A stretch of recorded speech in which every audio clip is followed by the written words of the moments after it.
I'm Toyosi Etim F. Young, publishing editor of Folio.ng, and I'm speaking with 3 of the nominees in the fashion category of the Future Awards Africa 2019. I've got Andrea Yama, Deri Fabiku, and Tuboborini Sandra. Hello. Okay, guys, complete this sentence. If I wasn't a designer, I'll be... Chef. Really? Probably something in the kitchen. Something that has to do with creating. You're that confident in your cooking Yeah, skills? for sure. I'm so confident. Really? Yes, We so have to try this confident. out. We really have Confident in to. my cooking. Should I very brought confident. something? Why didn't you bring something? I mean, if I knew, I would have. I would have. But yeah. Okay. Deri, if I wasn't a designer? I would probably be running an NGO because I have such a huge humanitarian side, and I already do certain things with some foundations already, but I would probably have my own and have that cause running. I feel like you can still do it, no? Yeah, in the long run. Long run. Yeah. Right. Tubo. I'd probably be maybe a business developer or finance consultant. Yes, we know why. We know why. Wait, so by show of hands, how many of us switched careers? I did. Yeah, you did. No one else? So you guys have always been in that space, So in that line? actually, I studied management in uni, but I never really did anything with it. So Did you know in uni that you were going to be a designer? I knew that I was going to go into fashion. I just didn't know what direction. So I had like, I wanted to run a fashion magazine.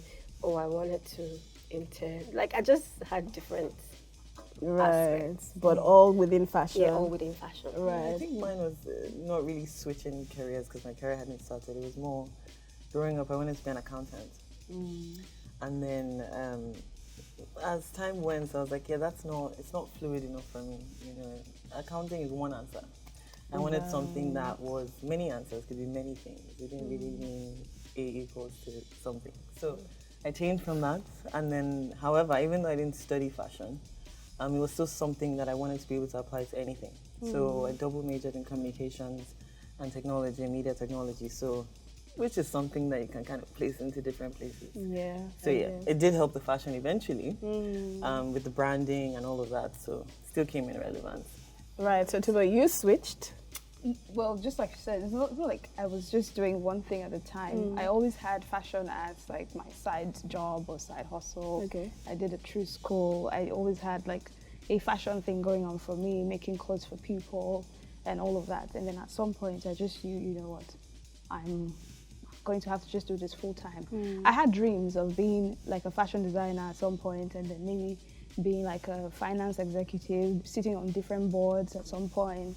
But then at some point, I feel like the industry itself just pulled me in and just took over the finance side.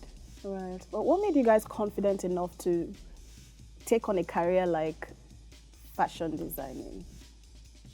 What would you say made you confident enough? Well, I think for me, mine is more from a family background because I grew up around a very, very stylish, fashionable mother. So I think my comfort level with stepping outside the box definitely started from my mother and my father. So my mom growing up always had either purple hair or red hair or Really? she always, if you wow. go like throughout the years, you see albums of just different colors of hair. She always had like multiple ear holes. So I mean, with comfort of stepping out of just even, what is the norm, definitely my mother. So I think going into fashion was almost likely. My father as well had an interesting weekend closet. It was always like, I'll say weekend because on weekdays he was a businessman and he was into power supply and all that. So pretty strict in terms of what you wear during the week. But then on the weekends he had like bright print shirts. He always looked like he was coming from Hawaii on the weekend. And he always had shorts and like bright slippers. So I think both of them were very definitely very adventurous with their style. So seeing that growing up, it wasn't strange in terms of being comfortable with fashion. Yeah, you saw the shock on my face, right? Oh yeah, I know. Yeah, my mom, even a right. lot of moms in Nigeria that I know and grew up around. My mom, the very more conservative. different, that's the one she's gonna go with. So she you was didn't always, have any problems then if you had come home with another person? No, I think my mom was, she was a disciplinarian as well, but she was also very open to difference. She was open to that in the sense of, if you're too normal with my mom, she feels like you're not. She feels like you're not exploring. You're not exploring enough. So I think I'm definitely lucky to have a mother like her because the more the different, the better for her. That's not very common, especially no, it's not. It's with our not. culture. It's not very common, Yeah. and the thing, as growing up as a child, the point is not to take that for granted, not to go too different, because that's not the plan.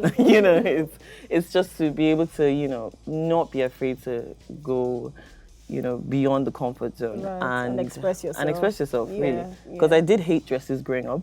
Oh, Yeah, if they told me I was going to be a designer, like as a child, yeah. I didn't like dresses. So she was always one that was pushing me to wear dresses and wear, the ones with the shoulders that they felt needed to be extra. But she was really the one that made me step out of my comfort zone in terms of what is okay. Oh, wow, that's beautiful. Socially, yeah. That's really beautiful. Darren, what's your story? Okay, so for me, I would say that I was that child that always liked to wear bright colors.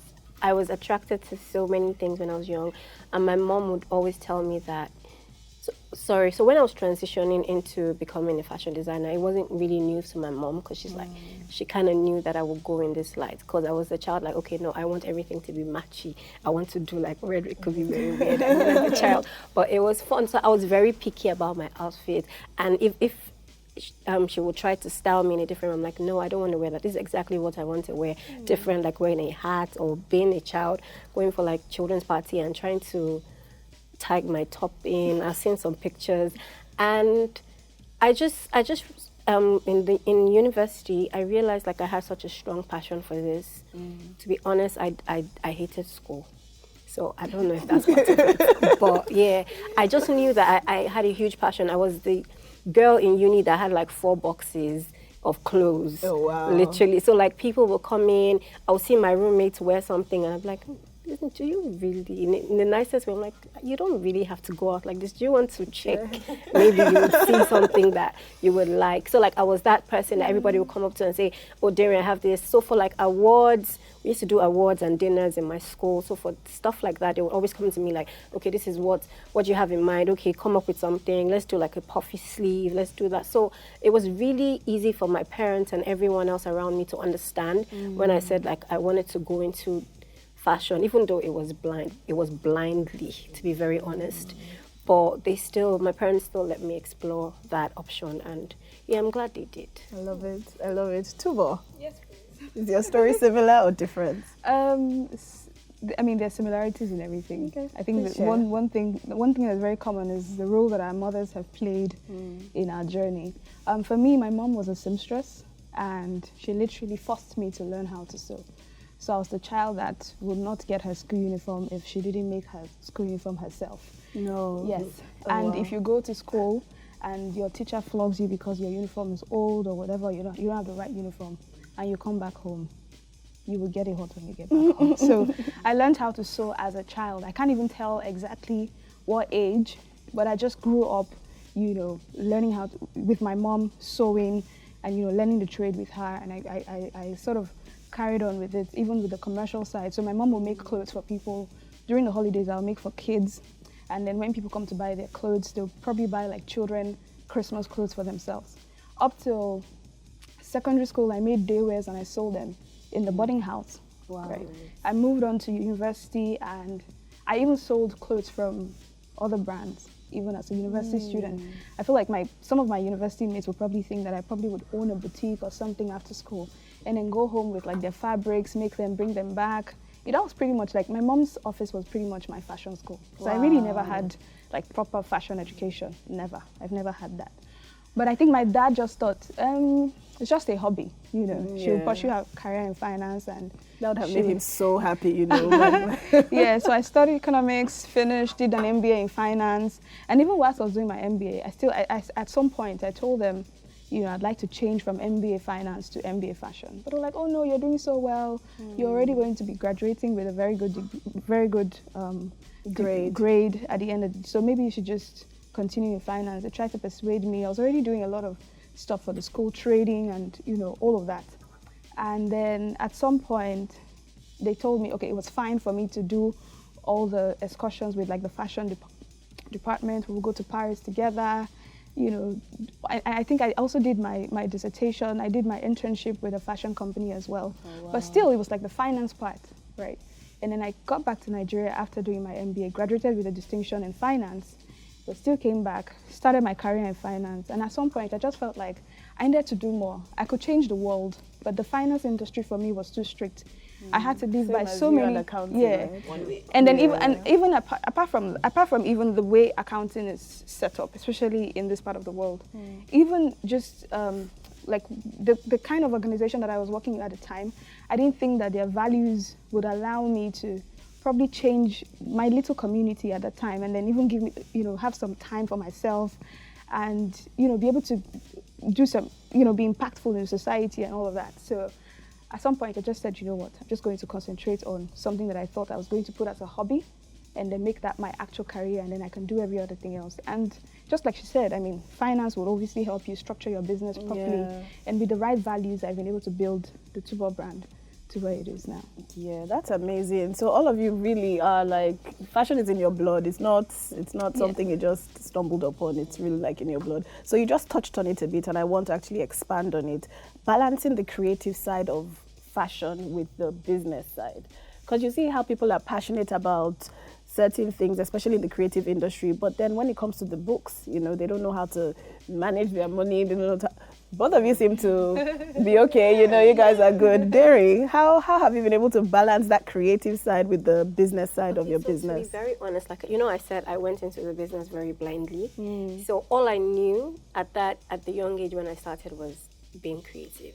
All I knew that I wanted was I wanted to create, and I wanted to make dresses and amazing pieces for young women and young at heart women. So yeah, I honestly really struggled with that for the first parts of my business. I mean, I've been doing this for started off right after uni, but then we gained ground like 5 years ago. So for the first let me scrap 5 years. I'm just going to talk about 5 years and into the business. After 10 years, 5 years, shall you understand what I mean? So yeah, it was me just thinking I wanted to do this. So basically, I just knew that I wanted to create. I wanted to make nice dresses. I wanted to, like I said earlier, I didn't really understand the business side of it until I got my first store. And then I had employed more people. I mean, the money was coming in, so it was fine to me and to my parents. My parents really didn't dabble too much into, so they just knew that I was doing this. But then I got my first store, and it became a problem managing staff, managing stocking, managing like the things like miscellaneous spending and things like that. So it became a huge problem, and I thought I was losing my mind. I had a manager at the time, and I thought I was losing my mind until God sent me a business analyst. She literally walked in to make an outfit, and she sat me down. I think she saw that I was confused.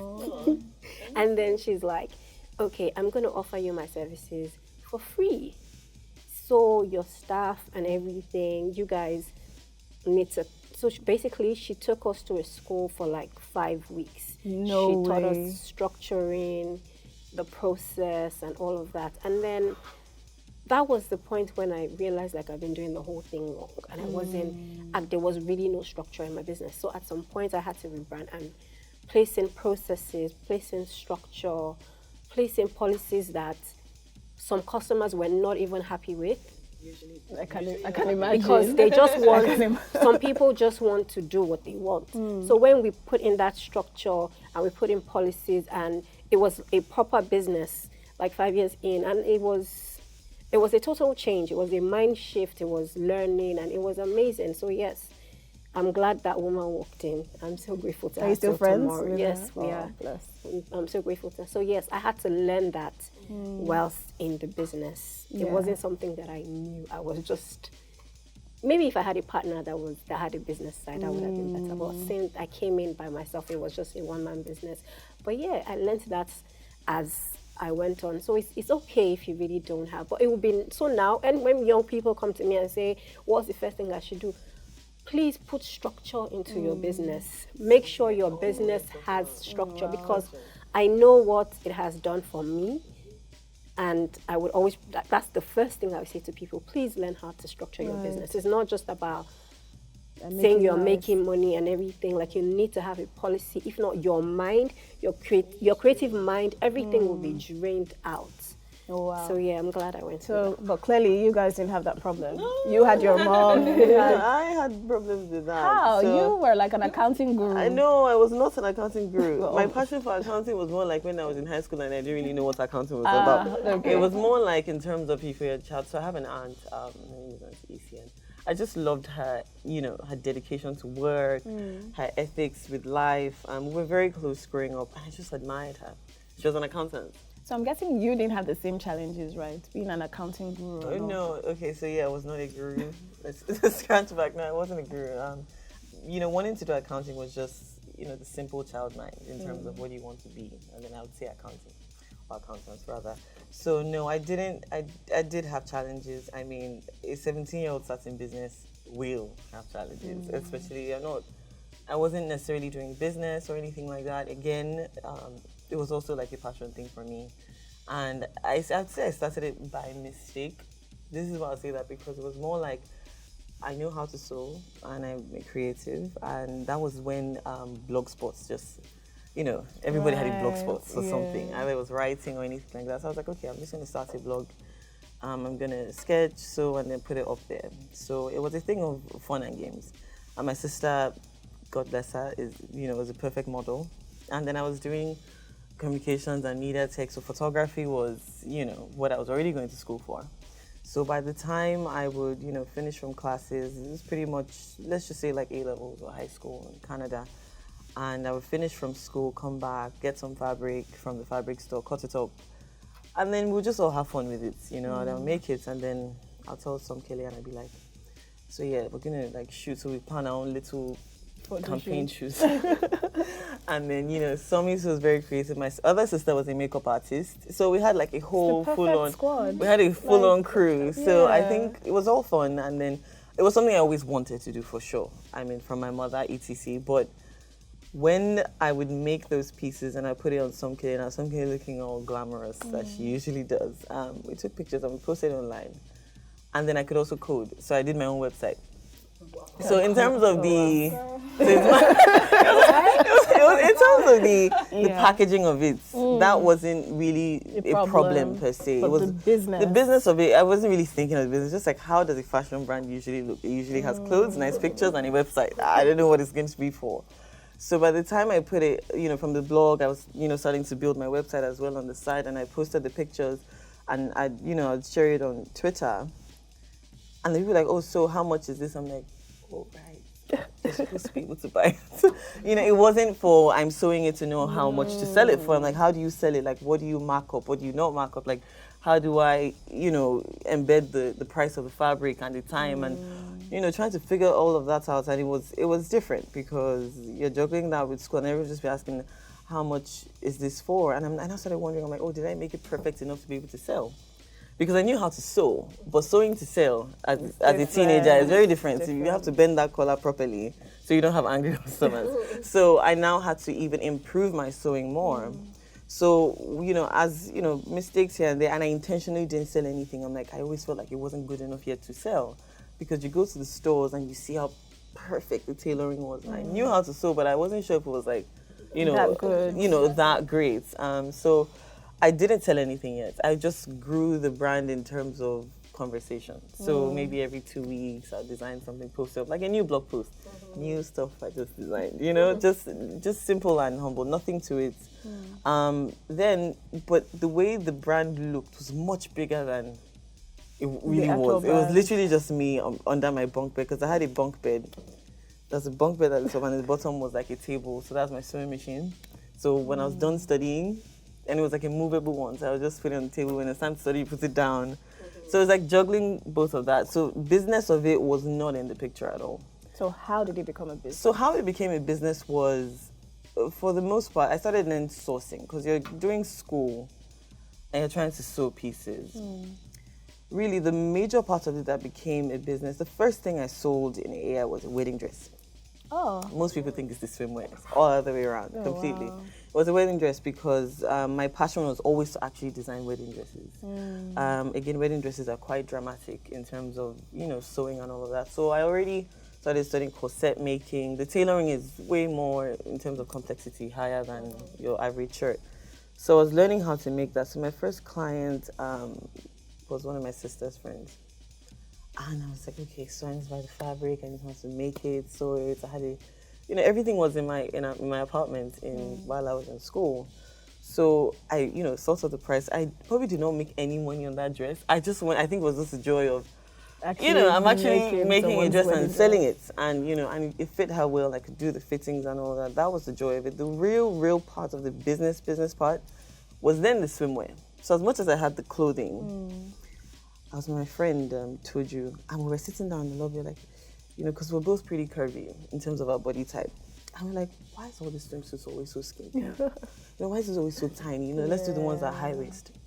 If we wanted to go shopping for high waist swimwear, it was always like high-end designers that did it, like the D&Gs and all of them, which I mean, for their own reasons, were $700, $800 for swimsuits. So I was like, it can't be that much more expensive to just increase it by like a couple of inches. So we said, let's just go to the fabric store, buy stretchy material, something in a nice print, cut it up, and, let's just take a picture. And I had this amazing friend of mine, Eve, who we went to school together. At this point, I was in uni. And I said, okay, Eve, let's just do a mini photo shoot. Made the first piece, was a yellow top and a high waist bottom. And we took the picture and we posted it. And I don't know if anyone remembers Black Girls Killing It.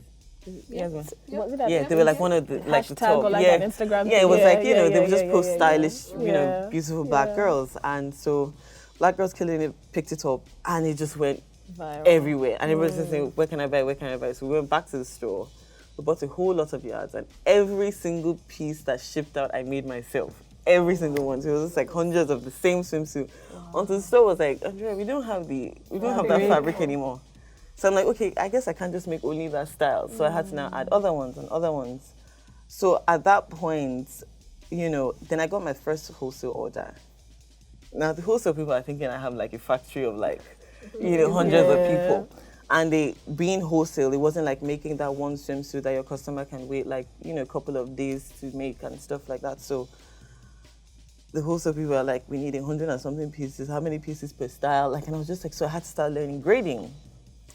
So I'm like, okay, so small, medium, large. So you have to expand it. I had to do everything myself. I called my mother and I said, oh, Mommy, I think I need an office or something. I think this is the time I get an office. And she said, she was just like, I sent you there for school. So this fashion part, that's great, but I'm not going to do that. So instead of having pocket money for shopping or maybe more groceries than necessary, I just went and I had a friend that was a photographer and I said, I need a studio, nothing fancy, somewhere that I can just take all the fabric from my apartment and, work somewhere else. He said, it's not fancy, it's a basement and you have to have really good imagination. I said, imagination is not my problem, so just show me the space. And that's pretty much how I got my first office for AI. And it was like, there was one that was $300 for like, something like, this space. And one was $500. I knew what I was supposed to get was the $300. I was like, nah, I'm going to need that $500 one. So I just had faith in it. And I got the $500 one. And then the first thing was, okay, now that I've gotten this space, who's going to manage the bills, like the rents, the this and that? So I think I definitely learned on the job. It wasn't like, thing. Very gradual from the products to the websites to how your pictures look so the branding was definitely first, how it looked and felt and how the brand I wanted it to resonate with people, and then the business of it kind of took off on its own. My best friend is still till now the operations manager. Oh, nice. And she too learned on the job. I remember when she was sending her first email, she was like, so is it like formal or semi-formal? Like how do emails work? It was a fun experience. Wow. So wait, with all the years you guys have combined, the experience that you have, what would you say is one big misconception about the fashion industry? Do you want to go to war? I feel like people think it's all glamour. Especially when they see interviews like this. They don't understand that there's actually a business to it. It's still the same process that you have in a retail store, same process you have in a bank, everything. Still, for somebody like me, I still have standard operating procedures for departments, different people. Like, it's a proper office. Especially in Nigeria, or in Africa, where people just imagine that, like she said, they can get away with anything. There's a lot of issues, especially with like human relations especially. You can't really tell people to book appointments and expect them to keep to appointments. There's just so much. And then I feel like people always want to see you, right? They don't Yes. want to work with any other person. They want to. Really? So sometimes Yeah. people just expect that, it's just making an outfit or they're just buying an outfit. It can be so difficult. But then they forget. And you hear people tell you things like, I'm at work or I'm going to work. How am I supposed to come to your office during the day? It's a And whole you're lot like, of I'm that, at work yeah. as well. Like, Like, I'm not playing here, So it's a whole lot of, human relations management, especially with people who have values. So if you have values like integrity, if you have values like excellence, you want common things to be done uncommonly well, you're going to have a lot of issues. You're going to have a lot of issues hiring people who have the same values like you. You're going to have a lot of issues with your suppliers, delivering things on time. It's the same issues, It's like every other business. right. Darren, do you want to add to that?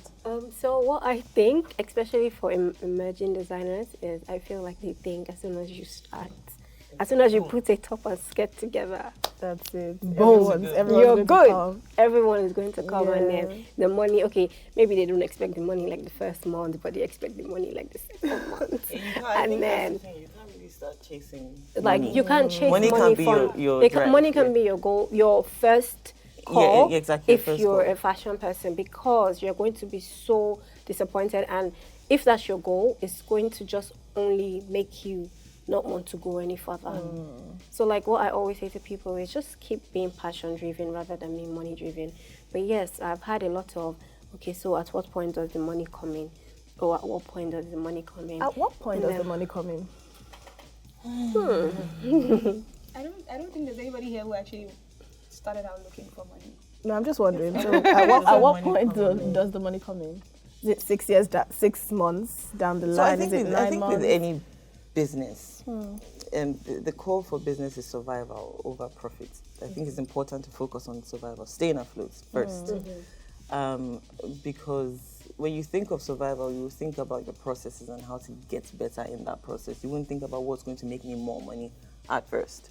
So I think that money, I mean, let's just say in terms of the typical business, in terms of, I would say for the first 2 to 3 years, you're probably not going to make a killing. It's unlikely. If you do, I mean, Congratulations. great. And I think people need to understand that that's natural. If you're not making a killing in the first 2 to 3 years, it's natural. Even though you were, doing any other type of business, you wouldn't be guaranteed that as well. That's the reason why that you're going to need more than money-driven energy to be able to stay afloat. Companies that are 100, 200, 50 years old, it's, the first stage is, especially because you think of companies to go in the, you want it to live beyond you, to your kids.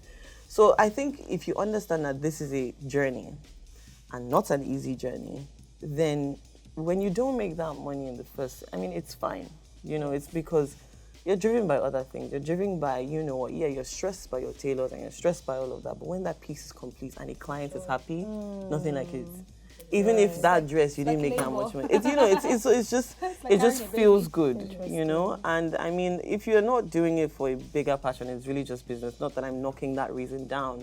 I'm just saying that in order to be able to manage your frustration, is to be really realistic and listen to people and share with people, because sometimes we pressure ourselves and we think it's only us. It can only be me going through this, and why am I not doing things as good as I need to be doing things? And I just feel like it's important to be an open book. Right. The fear of being judged or not being good enough, or failing or not making money.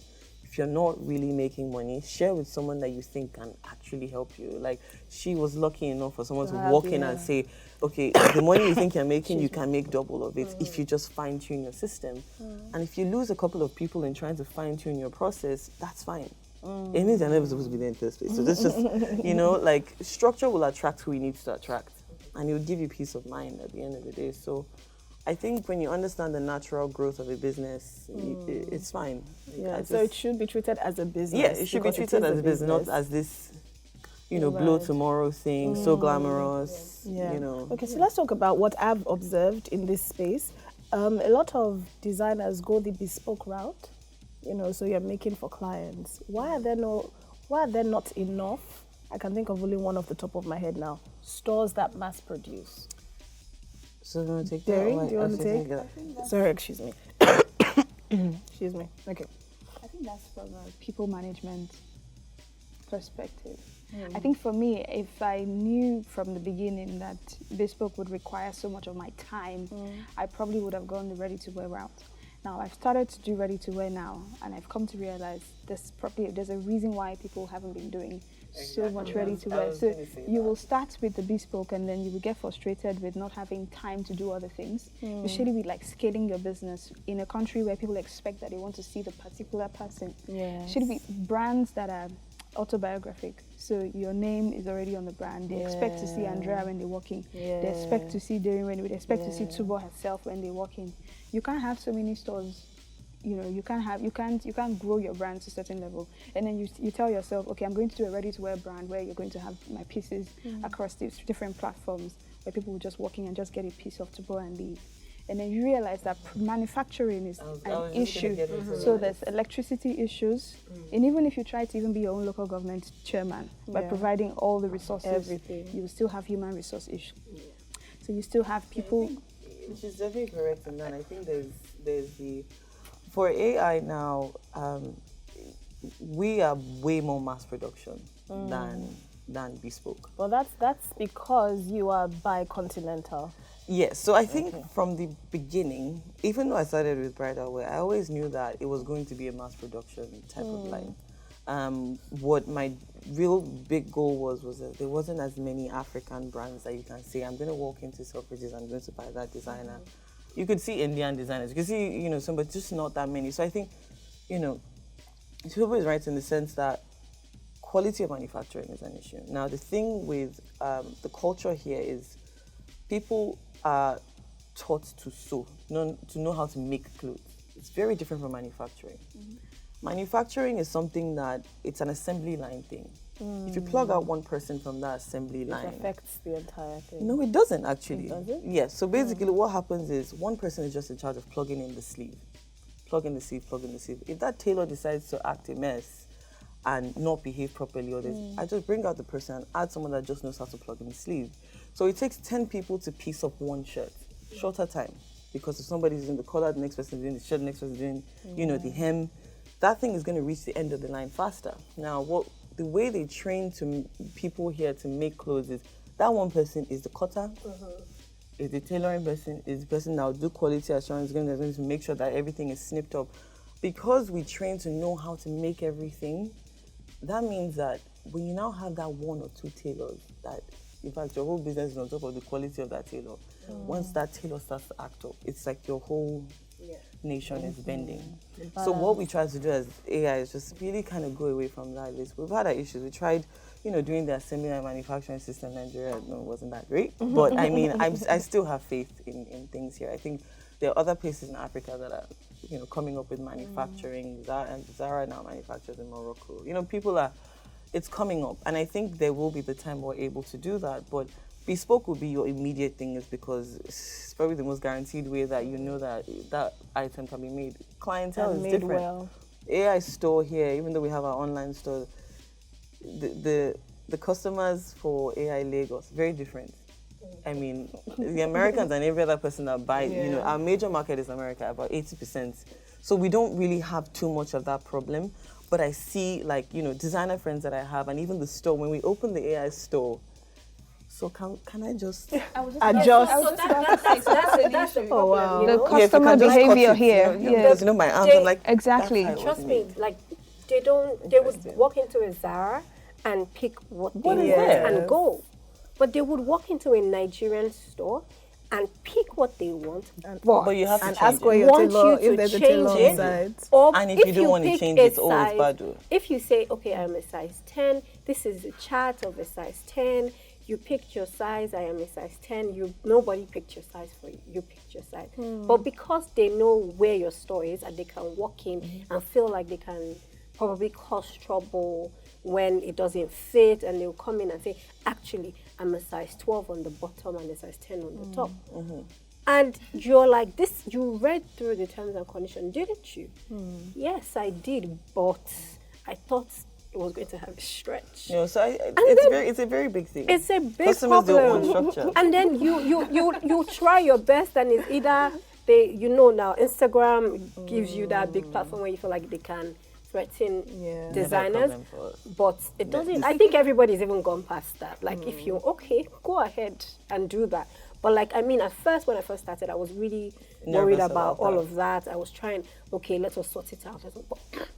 I realized some people really don't. They just want to take the piss. They just want to hurt you and hurt your brand without really certain things that they wouldn't do abroad. Certain things, even after reading the policies, even after reading in terms of service, they still feel like they can act up. So that ultimately affects the just pick up and go service. Right. So what comes to mind now is I feel like that's how it started, and then when you were talking about putting structure in place and how some people. So I'm sure initially, maybe not with you because you had your story. You started off in Canada, right? Yeah. So, but maybe with people, maybe with people here, it's stuff that they were used to. Like if I get a tuber piece, of course she's going to make some adjustments. Or if I get a fablin by daring piece, of course she has to make changes. So they don't really know how to accept these changes. Yeah, they don't know how to accept the changes that you're now bringing. But maybe to sometimes them. they're just maybe the average Nigerian lady is just very stylish and she just wants to add something to her own piece. They just want to look different from the next person. There's also that, and we're also very competitive. So I don't really want to wear what she wore. If it's just a little different from this other person, at least I can be proud enough to say, there's just one piece that it's just for me. Do you get what I mean? It's I think that makes them feel special as well. Do you not rate that under? Sorry, I'm asking questions. Do you not rate that under bespoke? I'm like, take over. Do you want this? No. So for that now, do you still rate it under bespoke, under ready to wear or bespoke? I think in our market we'll probably be looking at something that sounds more like, will I say ready couture? I don't know, but I think maybe some things that are maybe halfway done, and then you have there's some dresses in our store that we have like their sleeves are part. So if you come in and you want the sleeve on it, we'll add the sleeve. If you don't, okay. Yes, because the average Nigerian lady probably feels like her arms are big. She doesn't. She always wants sleeves, and there's some people who really don't. So there's some options that you can pick and add. Sometimes you really just know this is the market that you're operating in. And you're not you going have to to win speak this the fight. language. Yes. So because that's another thing with business, you can't be too stubborn. There's structure and then there's stubborn. So it's important that with the culture you're in, you can train your market a little bit. But at the end of the day, that is the market that is paying for your services. So you sometimes have to kind of, be flexible. If that is a big chunk of your business. So for example, I feel like when you see tuber pieces, you know tuber pieces, daring pieces, you know their pieces, and it has a tailored feel to it. It almost feels like this thing had to be, even you're ready to wear, which I absolutely admire. Like when I see people wear it, it looks so nice and fits but a part of me still feels like, this is tailored for this person. Because tuber things tend to fit really nice. Yeah. So even the ready to wear still has that line of things. Oh, thank you. Welcome. But I think it's one of those things where if you see it on the rack, like you almost don't believe that it was just on the rack and it just fits like that, because you're used to this brand being bespoke. So I think that it might be harder for a bespoke brand to transition into ready to wear. While with us, the only reason why we saw the problem a bit is because we opened a location here and they're like, can I change the color? Can I cut the sleeve? And I know, it doesn't really work like that, But it was a little easier because you don't really see custom AI as much, only for the bridal. Right. And even in that, it's more on the expensive end because it just takes so many hours and time and correct. I'm like, I don't know if I can do that for ready to wear because it's a lot of time. So what I always did was, I don't want to spend my time manning tailors and losing my mind. I need to spend my time building a brand. And I think a lot of designers, even established ones, one of us, it's like, you're focused on shouting on Ajayi or this other person, and it's very hard because in mass production, you're going to have to build a brand name. Because why do you come to that brand? Why do you go to H&M or Zara or anything like that? You need to spend on the brand. You need to spend on what your website looks like, functionality of your website, distribution, is it online? So much for PR. There's so many other things to be able to move inventory that's in the thousands. If we manufacture swimsuits in the thousands, you better be moving those thousands, So imagine having to deal with the sewing of the swimsuit strap. No. I won't, we're not going to go anywhere. And that's why it's harder to grow. I'm understanding your world better now, you know, because I had questions. I'm like, why can't you change stuff? So I'm that customer who would come to the store and ask for it to be taken in just a bit. You know? Yeah, I mean, Nigerian Especially women because like to Dairy feel is special. I my like to feel friend, special. you know. Dairy is my friend, and if anybody wants to ask, I'm like, let me call Dairy. And then Yeah. But I just think saying, that's the yeah. But when you put these things in place, really helps. Then Yeah. everybody understands and knows what type You know, it is. exactly. You And know this is not why to you do admire this. Yeah. international Yeah. brands. Yeah. You know, Yeah. you have to grow Yeah. eventually, except Yeah. that's You don't want to Yeah. grow. Except Okay, you don't want to so grow. let's bring it back to the Future Awards. You're all nominees. Congratulations again. What does being nominated for an award like this do for you, Tubo? For me, I think the Future Awards, it sits with my personal goals. So some of my goals, like I already mentioned before, integrity, excellence. I like to do common things uncommonly well. I feel like Future Awards is one of those awards that actually, you know, concentrates on like the some of these values that I believe in. You know, how Nigerians are seen abroad, how we're going to rewrite the African narrative and stuff like that. I feel like it's an acknowledgement of who I am, and it literally will help me, you know, be on my toes. Somebody has actually found a brand like me and, you know, noticed my values, noticed what I stand for. And I feel like that just even makes me a lot more responsible. It would also encourage me to do a lot more. Dairy? Okay, so for me, being nominated for the Future Awards, firstly, it's such an honor. And for the Future Awards, it's not just about winning, it's so much more what they do for people before and even after the award. The fact that they make it a point to still teach and empower young people, because I know that the 2018, they're still going on empowerment tours till today, from just winning or being nominated for the Future Awards.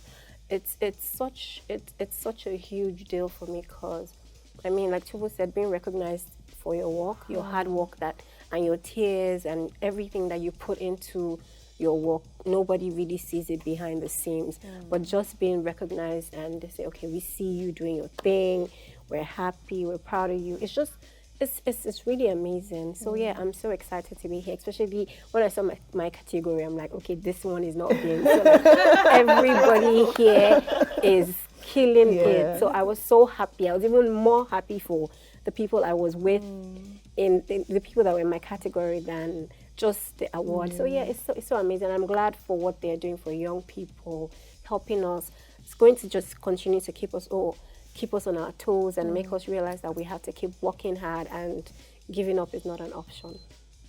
Amen. Amen. So help us God. Yes, Andrea.